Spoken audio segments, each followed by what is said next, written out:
Oh, I'm going to get straight into this. I'm going to do a talk about my TL1000 this morning, bike I've owned for many years, and I thought, well, what a good opportunity. So I'm going to talk about lots of different things that have happened with this bike over the years. Some of the changes are fairly obvious and others not so obvious, so perhaps you might own one, perhaps you might be looking to buy one. But yes, they're great bikes. Mine was made in 1997, and Suzuki made these between 1997 and 2001. So mine's quite an old lady now. In essence, over the 30 years, she's had quite a few changes, well, nearly 30 years, and some of those I'm just going to talk about. So I'm going to start at the front of the bike and move sort of towards the back, around the side, and show off some of the different things that have been done to this bike. So the front wheel, it's been changed out for an OZ. The original 3-spoke alloy wheels that were fitted to my Suzuki are long since gone. I put these in a few years ago and very much like them. This is a modified wheel. It came from a Aprilia RSVR Mille, and it's been modified so it can fit into the standard Suzuki TL1000 forks which are on my bike. Luckily, the person that I got these from had done all the modifications and had them renovated really nicely, so they were literally a case of just bolt straight into the wheel itself. The front wheel still has the fully floating rotors from the Aprilia fitted to it, and behind the rotors there are spacers that bring the disc out in line with the caliper. I've still got the standard Tokikos, which are a 4-piston caliper on this. I've also got some frame sliders for the forks, which are made by R&G. The forks themselves, they were rebuilt some years ago and have Öhlins internals, the springs, so they are slightly different in that respect, but still a standard TL1000 fork. The indicators have been changed. They're LED instead of the original orange coloured indicator. I changed these because my original ones had started to become quite cracked around the rubber mounting points.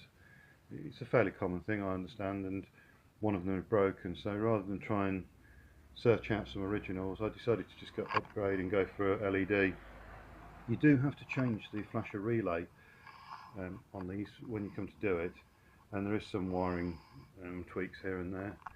I opted to do away with the console warning light when the indicators flash, opting for a left and a right green flashing warning light, so depending on which turn signal you're using, it shows in the console on the right or the left, which I think is quite a nice different upgrade. The headlamp on the bike, that's been changed as well. The light isn't terribly good in my garage, so I apologise for that, but it has a projector headlamp, which is a HID and LED bulbs inside it.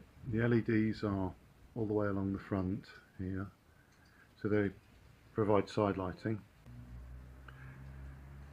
And the headlamps, they're HID headlamp, and they have a halo ring around the outside of them, which is bright red, so you can switch just red lights on, make it look like it's got eyes.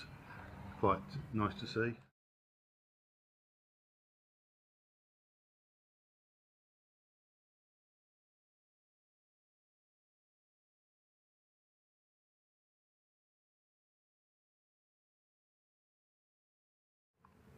The controls for the headlamp, when I put that in, they're on the headstock. I fashioned a bracket which is in here, it fits in. There's the 3 switches which work the headlamp. You have the option to switch on the individual parts of the headlamp, but I usually run it just with the side lights, headlamps, and they can be adjusted dim dip on the handle just as normal. The headstock itself, it's a standard top triple, but fitted to that is a Harris steering damper assembly, and it has a frame brace which comes up to the top of the fairing and very nicely made. Originally it had an Öhlins damper, which was steering damper which fitted. That did leak, so I swapped that out and I've actually fitted a Matris one, which is a really good replacement. I'm very pleased with that. Also inside the console I have fitted a GPS system because I like to know where I'm going. This is fed by a switched 12 volt power supply, and it goes straight into, it's a Garmin unit, so when the bike starts up it fires up, and you can program where you want to go, or you can just use it reading the map. But it also has GPS speed and it also warns of cameras, etc. So it's a great little thing to have on the bike. No, it's not for everybody, but I really like that. On the right hand side I've got a Healtech gear position indicator. It's also got a built-in timing retard illuminator as well, with a number of different map settings that you can put on the bike. And in the console I've also fitted LED instrument lighting. So the other standard lighting that was on it originally, which was quite dim, that's all gone now, so it's nice and bright. So move just down to the side of the bike. All of the plastics are in really good condition on my TL, so I'm very lucky. And I fitted stainless meshed side panels into the air vents that are behind the radiator. The exhaust is a 2-inch wide bore Sharp Performance system, which is a full system front to back, and I've also fitted a meshed radiator guard which I made myself. From the old one that came off, I sort of fashioned a new covering so that it protects it from stones that have flung up from the front wheel.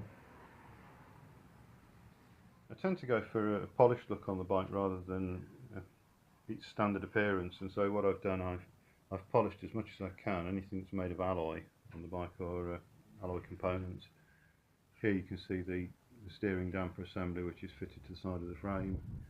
I think it's far more elegant than the original one that was fitted to the Suzuki TL1000, and it's just got a quality made by Harris that makes it look really beautiful. You see here the engine. This is a standard 996 original 1997 engine, and I've stripped all the coatings off of it. You can probably see the radiator guard a little bit better here, which I made for it. Apologies, the light's not very good today, but I didn't want to wheel the bike outside because the weather's not particularly brilliant this morning. It was raining earlier, so I thought I'd keep you in the garage while I just do this. The engine coatings were quite difficult to remove, and there was a lot of filing and sanding that had to be done to get into this, so I wouldn't recommend doing this. But it changed the appearance of the motorbike and I quite like it. I've also swapped out the original clutch cover. I've put a billet aluminium window cover on it, which has got a custom made pressure plate inside, and there's a stainless plug which fits in the top where the oil filler goes, and it's got a tether on it as well, which is made with a stainless strap that holds it in place. Also I've stripped off the coatings and sanded down the side of the frame panels here, so they're nice and shiny. There's Gilles Rearsets, and it's a high level system at the back made by Sharp Performance. Also cleaned up and polished all of the rear swing arm section here. It's got Gilles Axle Adjusters, and you can see here as well that I've also removed and polished the caliper hanger as well, which has all been highly polished. The Gilles Axle Adjusters have paddock stand lifters fitted to them as well. There's an extra accessory that you can get from Gilles. I don't think they still make these type of axle adjusters any longer. The rear wheel is the OZ that matches the front wheel.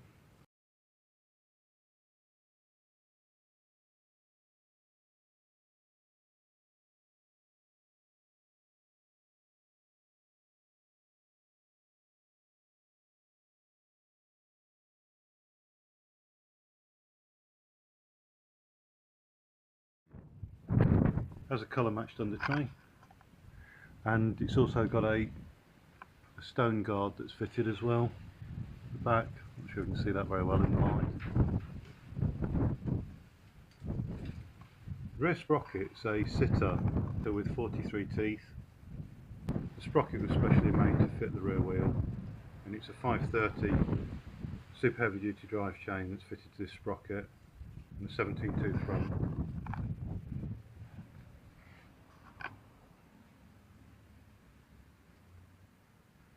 The rear rotary damper has been taken off of the bike some years ago, and in place of that it has a Maxton suspension. There's an independent suspension unit inside here, and made by Maxton.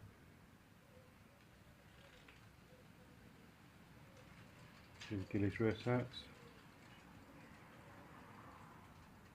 Further polishing on the side of the frame, and with regards to the engine, all of the front cylinders have been polished, as have the crankcases, so they're more highly polished. It's an irreversible process, so if you're an owner I would certainly suggest not doing this, because once you've took all the coatings off and polished it, it can't be reversed. The same goes with underneath here. See, it's been polished up. It's the same underneath as well, underneath the engine, all been polished. You get a nice shiny finish on it. I'll briefly talk about some of the other things that have been done to the bike that are not quite so obvious. When the rear sprocket is modified, it obviously adjusts the speedometer, so underneath the seat, which is a different padded rear seat cushion, there is a Healtech Speedo Healer that corrects for the adjustment on the sprocket size to the speedo. It's been retuned to GPS, so the speedo is correct. Underneath the tank, the airbox has a K&N high performance filter instead of the standard Suzuki one. I swapped out the original fuel tank filler cap and I've put in a quick release button one. The main reason I did that was my other fuel filler cap had started to become quite degraded around the edge, and no matter what polishing I did on it I couldn't get the finish on it, so I just opted for this, which is made of billet alloy. There's a push button, twist release cap, and it's been working fine, so that was quite a good swap out I think. And finally, here's a quick view of the bike off the ATRE stand. Looking very beautiful. If you're a big fan of these bikes, please do tune into my other channels, click on subscribe and have a look through the videos, always posted for fans and enthusiasts. I've also got a Facebook page and I've also got an Instagram page, so just check out the bike, see all the different things that have been done to it and the upgrades that happen. Thank you very much for viewing.